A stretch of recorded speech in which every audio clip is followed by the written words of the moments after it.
Hi folks, my name is Mike Dobbs. I'm Managing Editor for Reminder Publishing, and you're watching another edition of Government Matters here on Focus Springfield.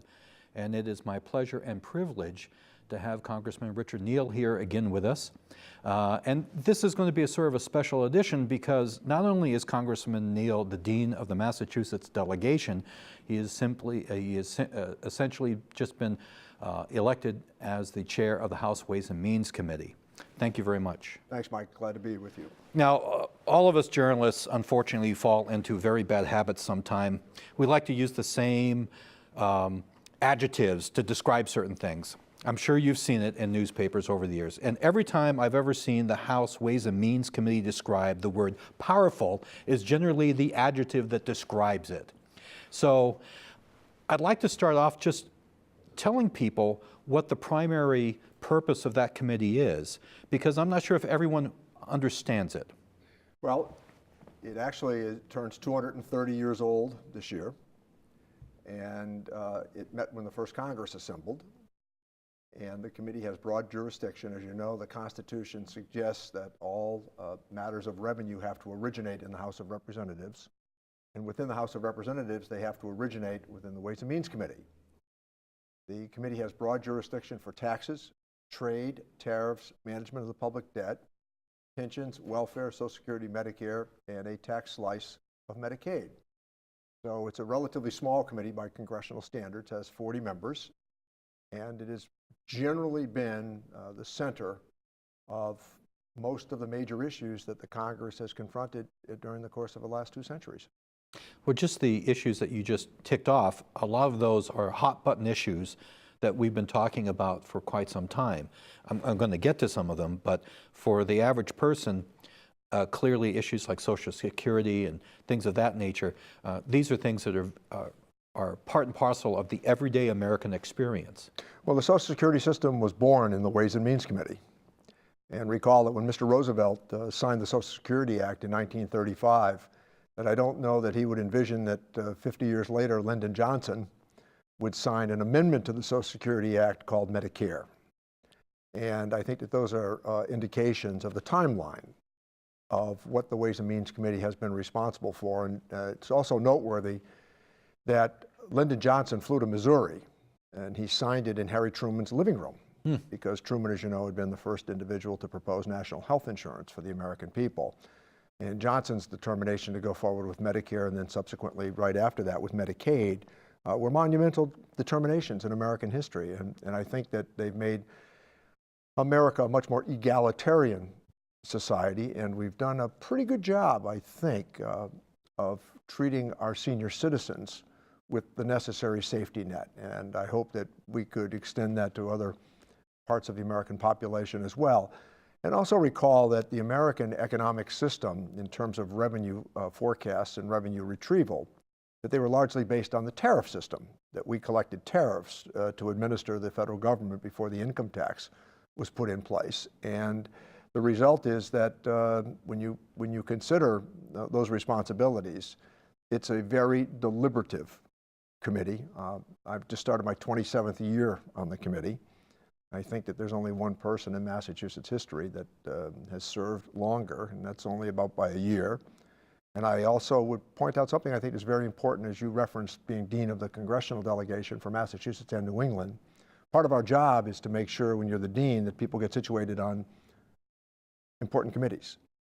And I think that's, by the way, you highlighted that in your introductory remarks about the fact that the press tends to use the same adjectives, but they don't really take a look at what some of that means. So, example, in Massachusetts, I went to the Ways and Means Committee, I think at the time, largely because Congressman Moakley was the chairman of the Rules Committee.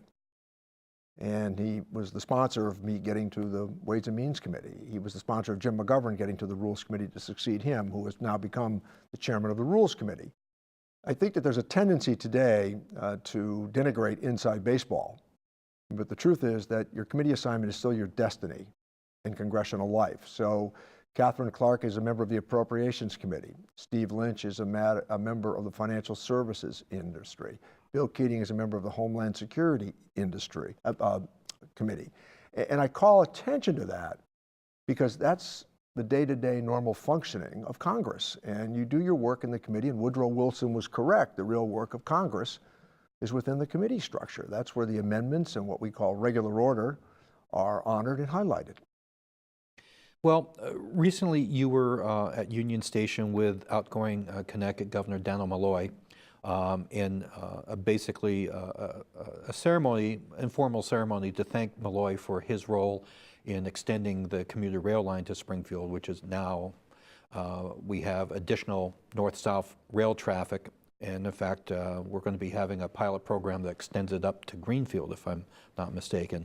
And you talked at that press event about some of the key priorities that you are going to be focused on as chairman. And I'd just like to go over in detail some of them, because each of the ones that you talked about touch everyday Americans. These are everyday for real issues. They're not necessarily quote unquote sexy issues, but they are the things that people base a lot of their lives on. And so let's go with infrastructure first. You talked about how you really want to focus on the infrastructure concerns that we have as a nation. And they're considerable. We have work that needs to be done on not only things like mass transit, but certainly on bridges, on interstate highways, on airports. What are the type of things that you want to see happen, and how do you think they are going to happen? Well, I'm glad you referenced the idea that there are the normal implications of governance that can improve the quality of life for all members of the American family, including the tax code. And in a time when there's no shortage of outrage across America, some real, some manufactured, but plenty of it, I still think that there needs to be the opportunity for the perspective of day-to-day getting things done. And I've tried to mark a career by those things.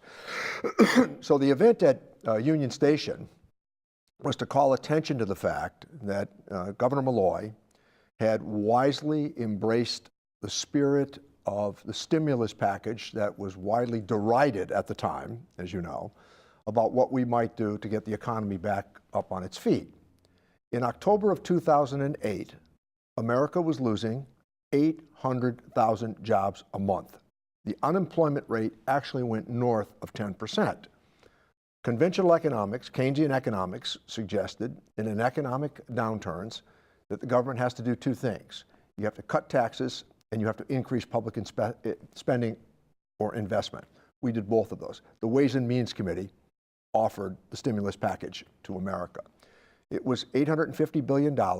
It was criticized at the time for the idea that somehow the expenditure was to be extravagant. In fact, I think one could argue that the expenditure should have been larger. So we look at what happened in using the example of Connecticut Rail, improved Amtrak service at a Union Station that was a wise, I think, expenditure of the public purse. And today we have 17 trains a day coming from New Haven to Hartford and 12 on to Springfield. And as you noted, an experiment that will take place beginning in the spring, taking those trains north of Greenfield. Now, why is that important? Because I think that there were governors across the country that didn't accept the stimulus money. Right. We were only too happy to take their stimulus money. And the result has been that I recently used rail to go to New York City and caught the train. It was right on time at Union Station on a Friday morning, and caught the train back the next day. It was right on time. It was easy. The crossover in New Haven, it was right there.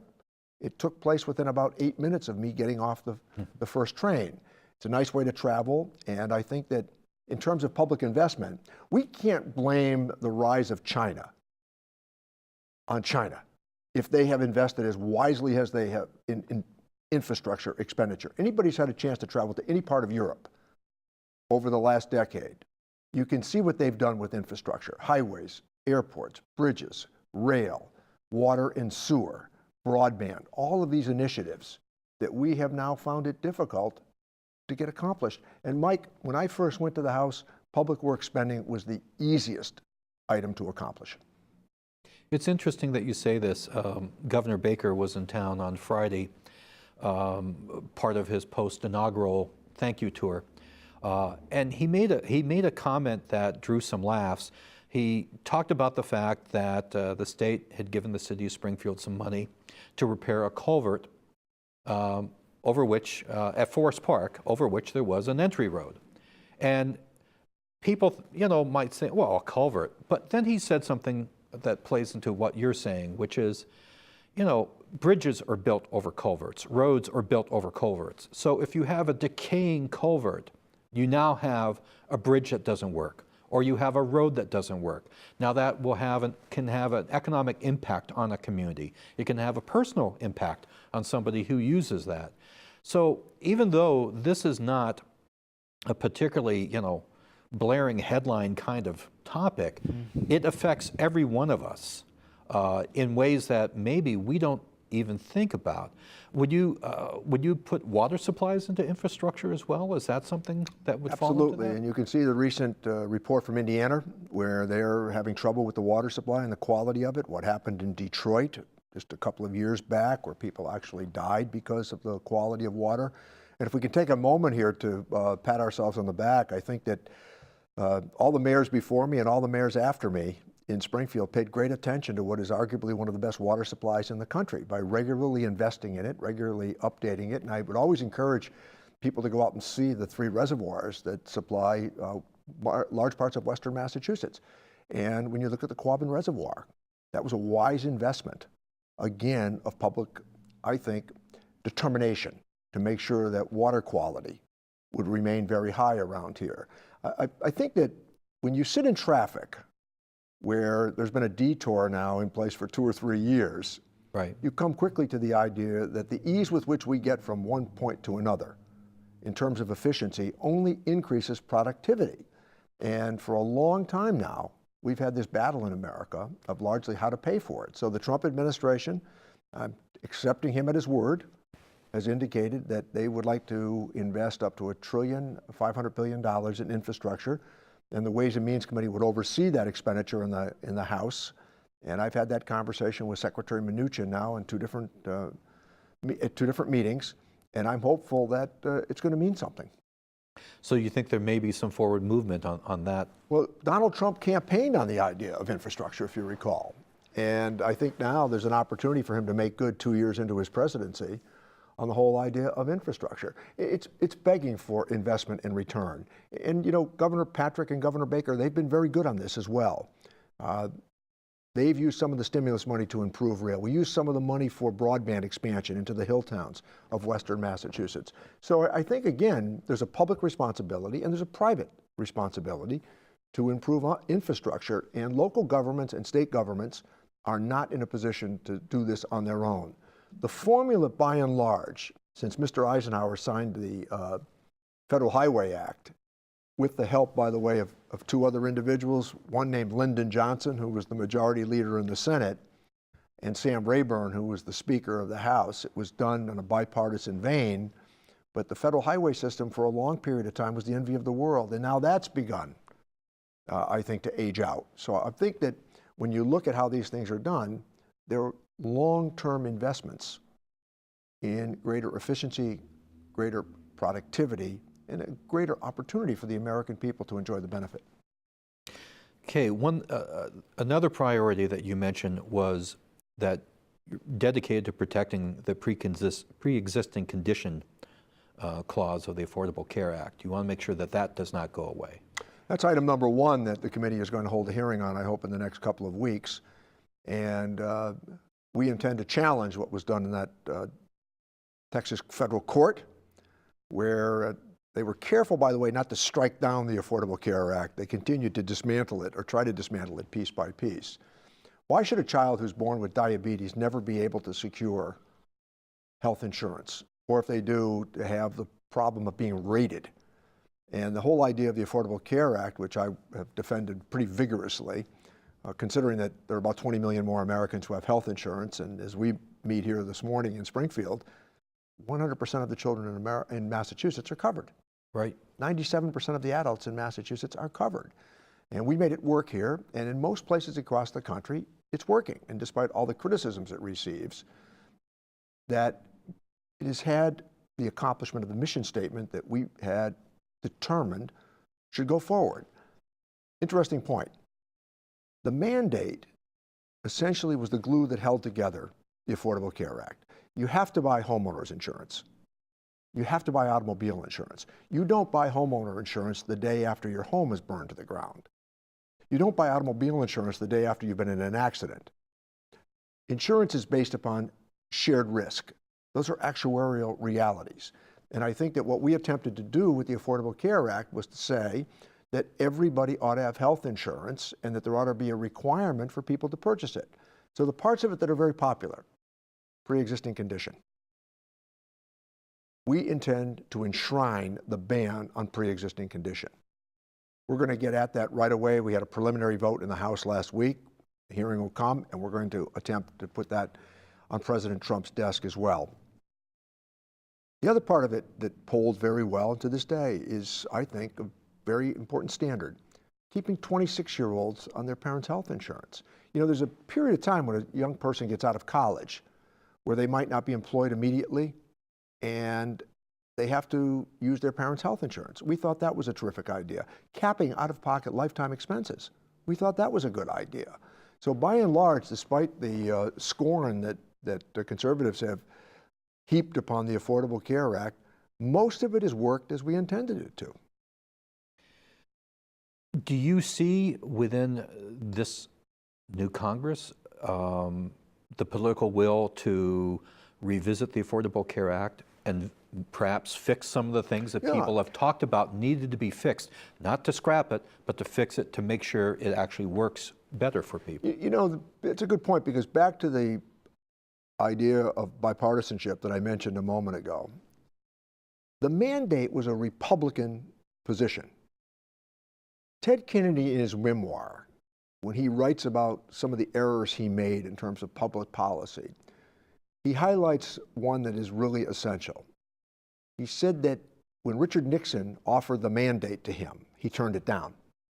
And he said it was one of the regrets of his life, because 40 years later, we were still arguing about those things. And Teddy correctly said, because I didn't accept the mandate. And then when Governor Romney proposed the mandate, which, by the way, in recent times comes from the Heritage Foundation, they're not exactly great champions of liberal thought. No, they're not. But they were the ones that were the architects of the whole idea of the mandate. And all of a sudden, Governor Romney, who was all in favor while he was governor of Massachusetts, became an opponent of the same plan as he ran for president nationally. So I always thought that he should be taking a bow for the accomplishment that we've had in Massachusetts. It was done in a bipartisan manner, legislature that was overwhelmingly Democrat, governor who was a Republican, and 2 senators in the congressional delegation that were all Democrats at the time. We all pursued the same end. And by and large, it's worked pretty well. The other thing you talked about was strengthening retirement programs. And I know you've spoken about this in the past. And again, it's one of these issues that maybe never makes it to the front page, but all of us, knock wood, would like to retire one day, and we would like to be able to have some sort of safety net for that.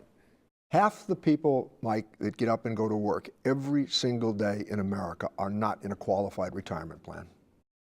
The average Social Security benefit today is $16,000. That's a little bit north of $325 a week.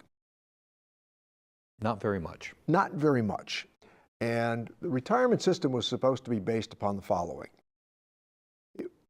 some personal savings, a qualified pension plan, and the bedrock guarantee of Social Security. One of the great things about Social Security, in which I've been such a vigorous defender of the Social Security system, is the following. You can outlive an annuity. You can't outlive Social Security.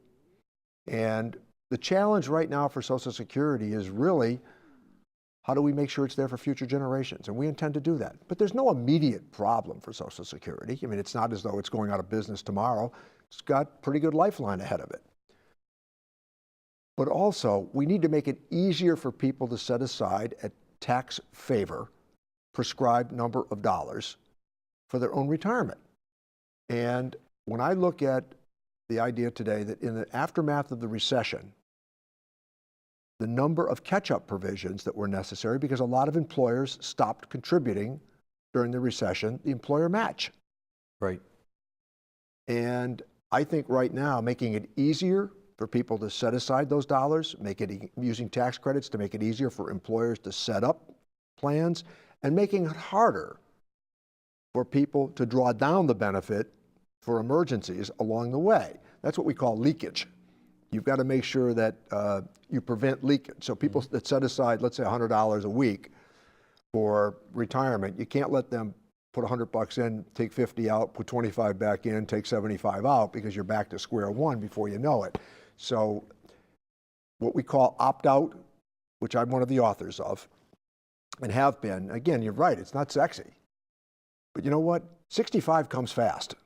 Tell me about it. Yeah, and even with postponing Social Security, if you postpone Social Security from 62 until 70, you generally are enhancing your benefit by up to 8% a year. So that means we're all probably going to work a bit longer, and more the retirement system is based upon the stock market and its yields. And I think making it easier for the employer to set it up, for the employee to contribute, making it harder for the employee to get out of it, make it harder for the employer to get out of it, and acknowledge the fact that as much as we'd all like, it is not likely that we're going back to the defined benefit. The defined contribution is going to be a way of life. There's been, in the last few years, there's been so much contradictory commentary about the future of Social Security. There are some people who say that it's going broke. I've heard that over and over. And then other people will come to its defense and explain, no, it's not going broke. Then there's been people who've talked about privatizing Social Security.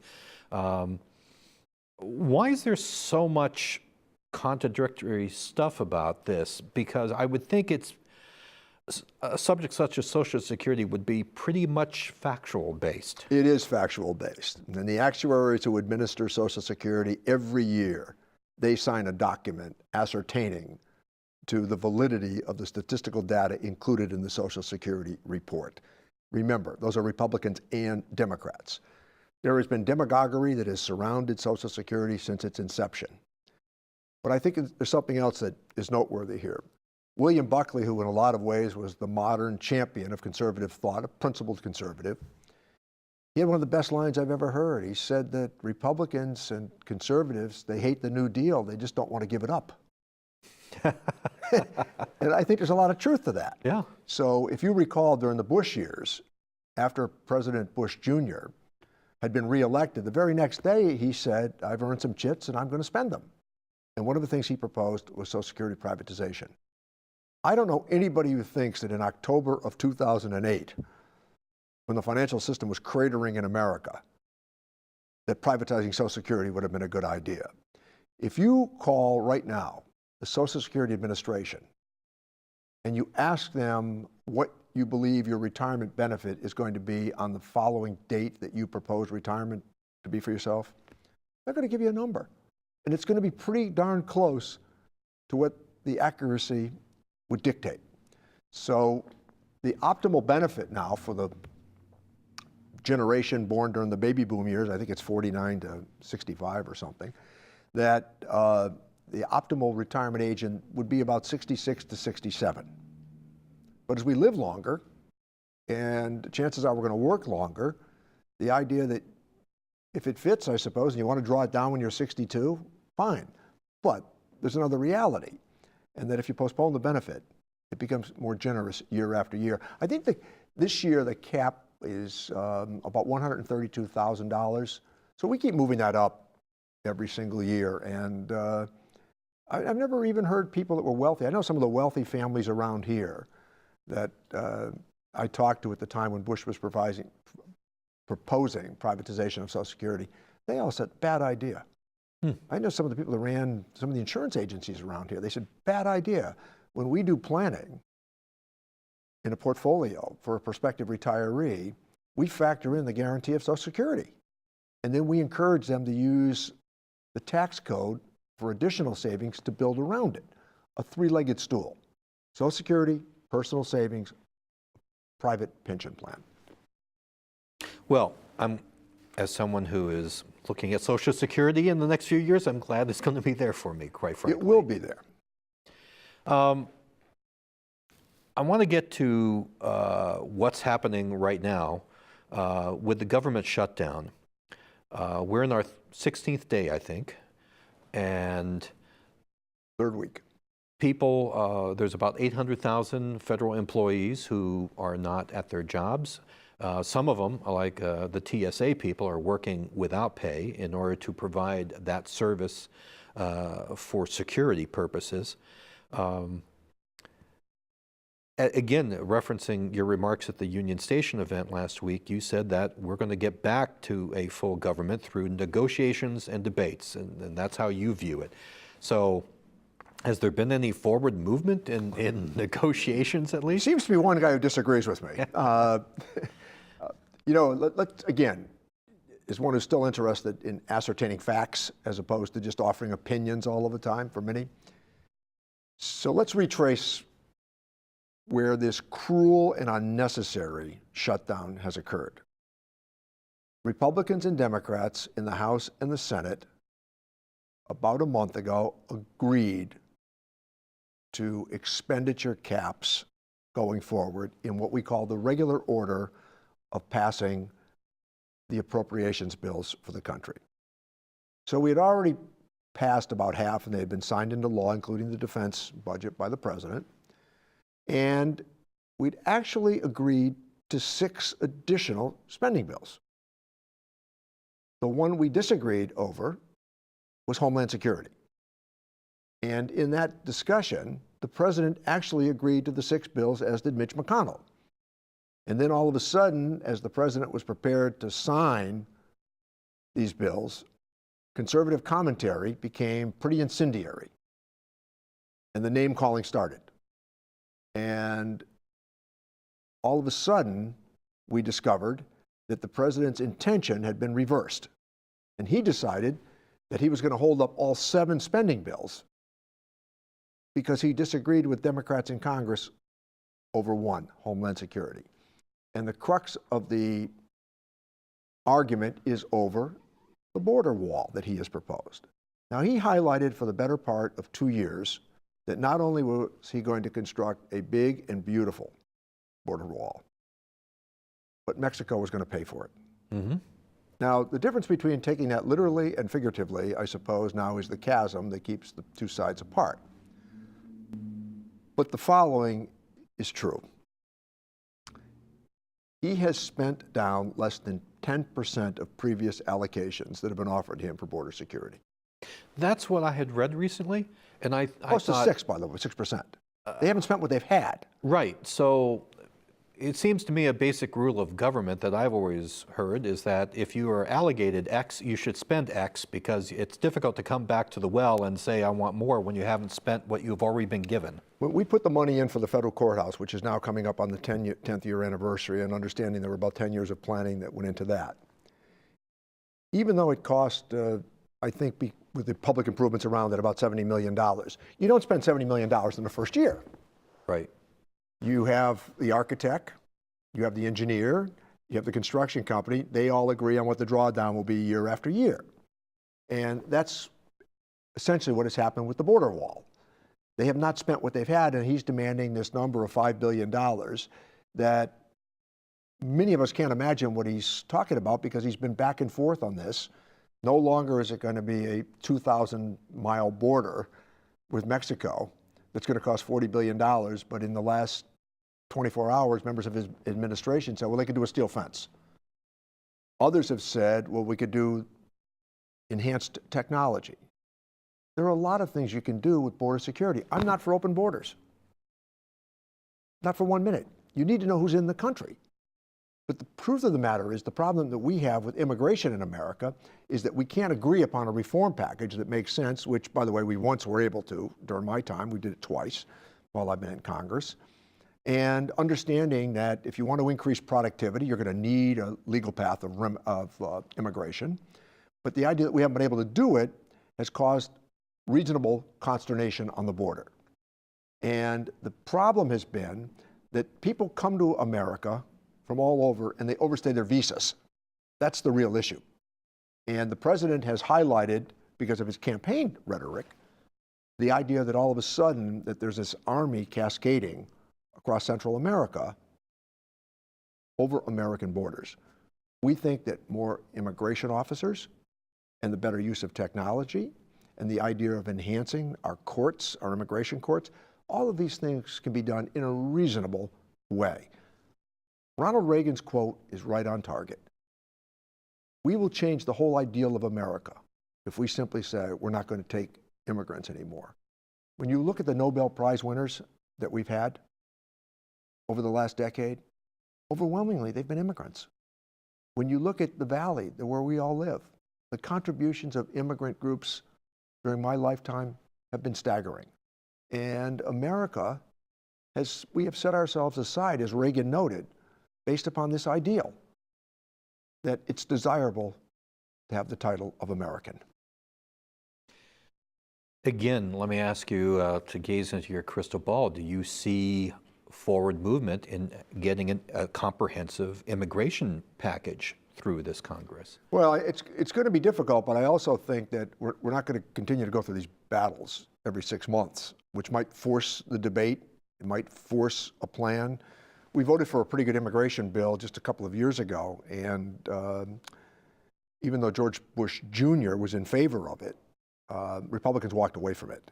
And I think part of their base now is they're more hostile to immigration, where if you would recall, whether it was Reagan or the two Bushes, they were more embracing of immigration. When Barack Obama said, let me quote him directly, when Barack Obama said, register, get in line, and learn English. I mean, who can disagree with those things? And I thought that President Trump found during the course of the campaign that the issue was red hot. There's a terrific New York Times story yesterday about how he came across the idea that this was going to be what we call a base builder for Republicans, and he stayed with it.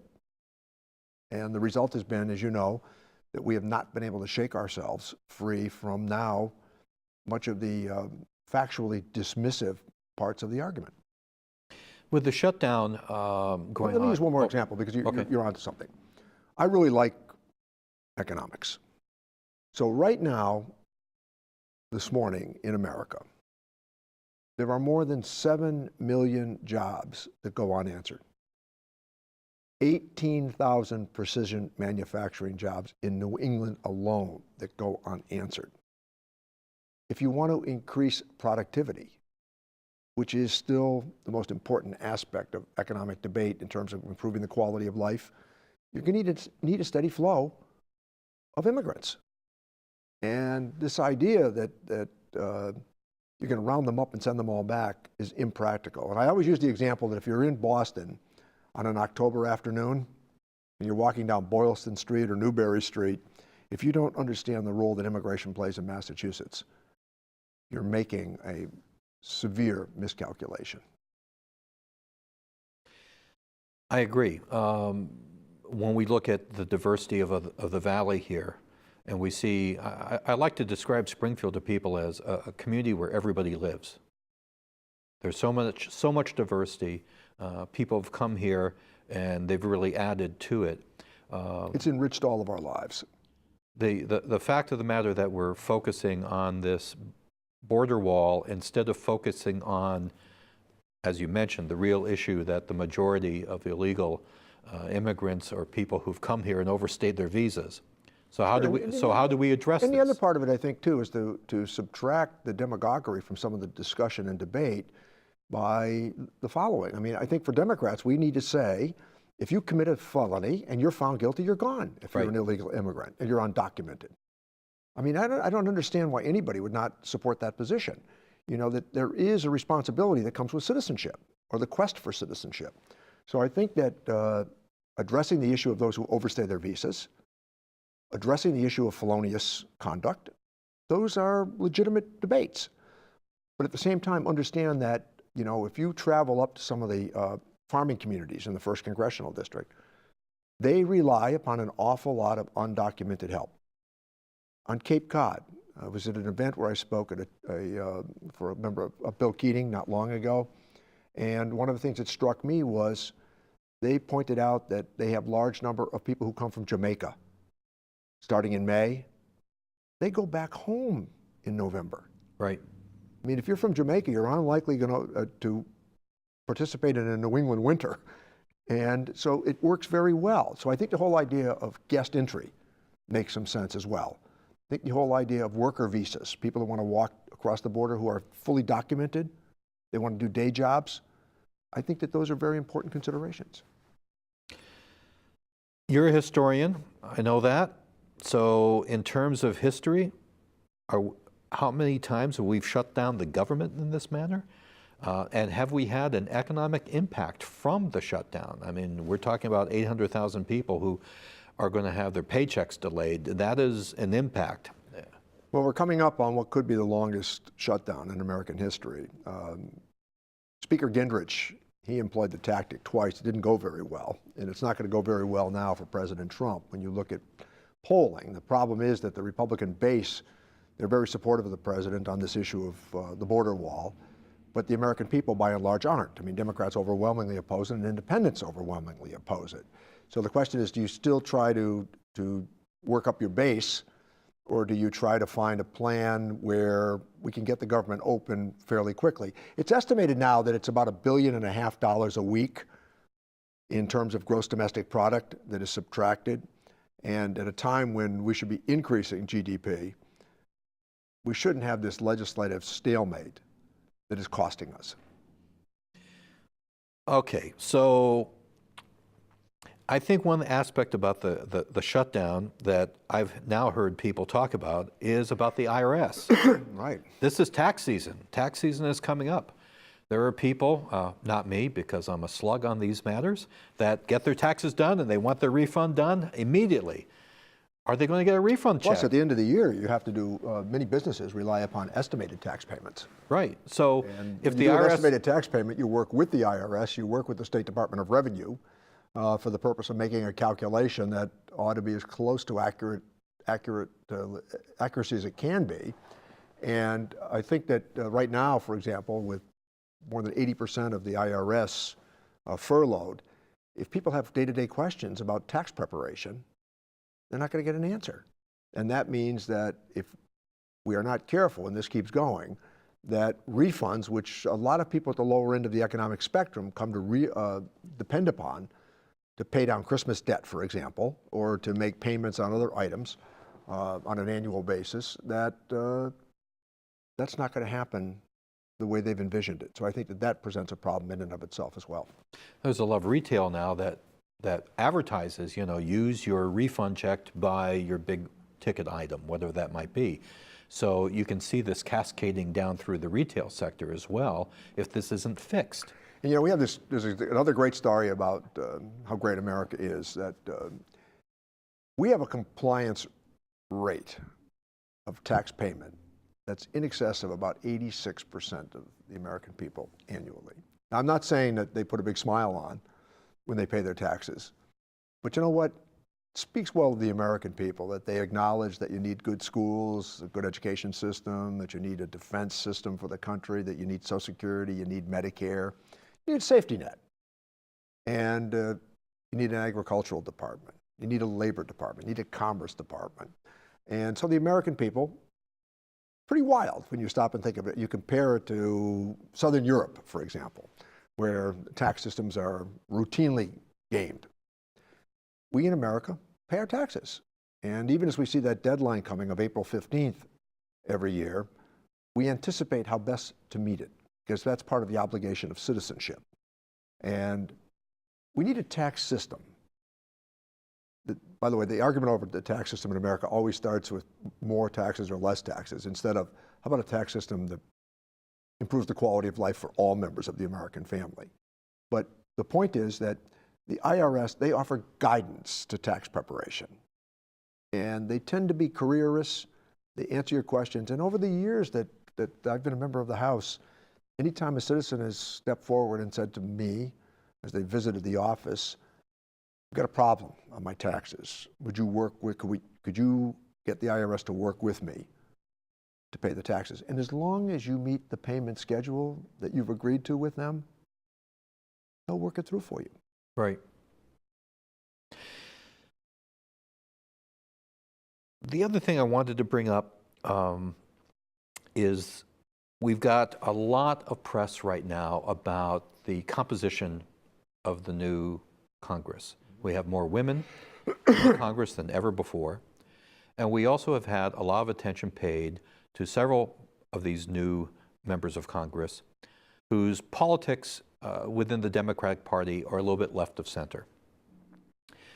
There's been a lot of discussion about possible conflict between Speaker Pelosi and some of these members because of, again, where they fall on the political spectrum.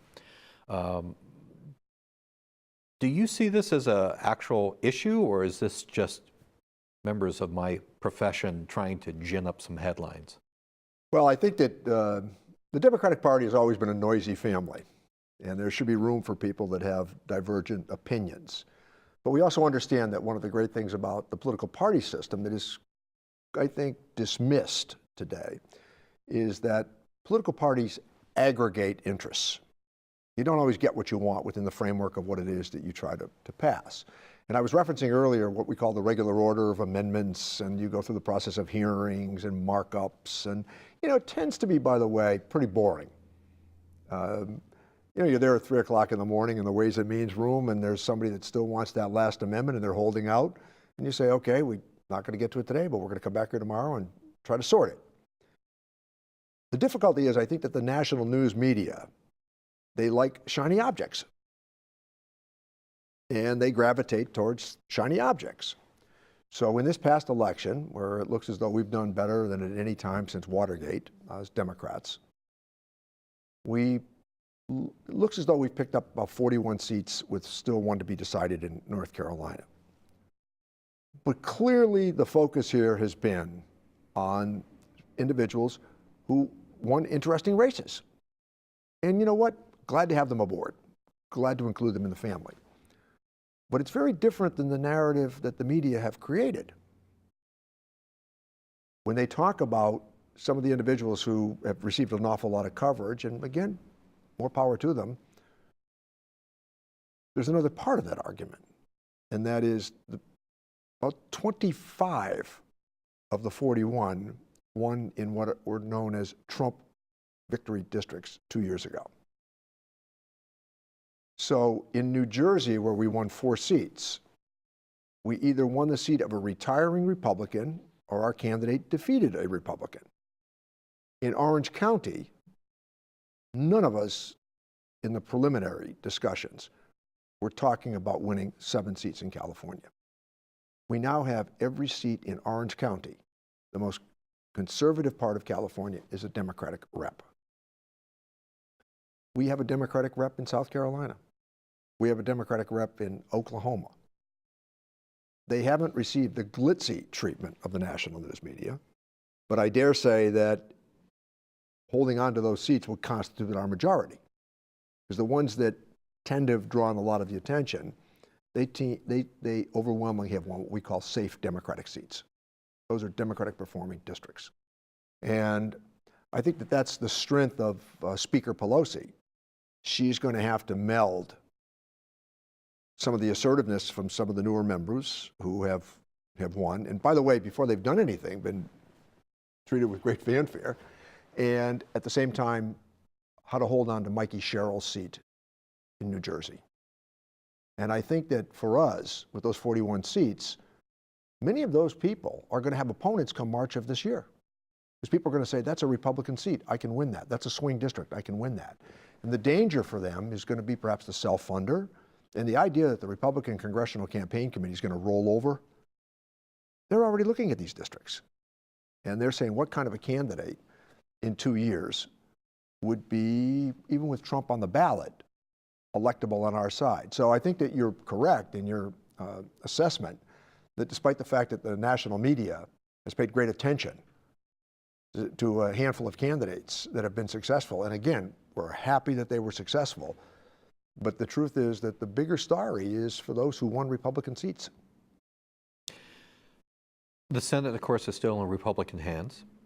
Senate Majority Leader Mitch McConnell has not shown too much public flexibility about certain issues involving the border wall and shutdown and things like that. No. Do you anticipate that maybe we will see a little bit more efforts from his office to work with the House and with a Democratic majority in the House? I've seen a couple of artificial barriers to achievement in Congress since I've been there, and actually more than a couple. And part of it is this sticking to these rigid positions that the base of the two parties demand. Example, in the House, the Hastert rule. It's been a disaster. And the Hastert rule said, essentially, that the only measures that could pass out of the House had to have a majority of a majority. So he wouldn't embrace any legislation that did not have a majority of Republicans voting for it. Okay. So for example, let's say at their height, they might have had 240 Republicans in the House, and we might have been at 195. He was saying that if we put up 130 and the Republicans could only put up 100, he wouldn't let the legislation come to the floor.